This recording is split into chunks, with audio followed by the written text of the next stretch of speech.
One of the most beautiful things about the man of God, Pastor Chris, are his teachings on prayer. I want you, if you don't have the Pastor Chris digital library yet, on the post of this video, you see the link. Download the Pastor Chris digital library and study on prayer.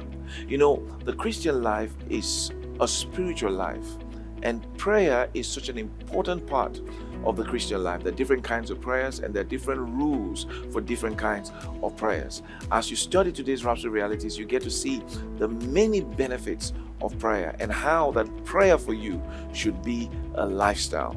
If you're not a partner yet, I want you to join me today by sending Rhapsody realities to a friend, or you can send this video to a friend with a link for them to partner. Thank you so much and have a great day. I love you. God bless you.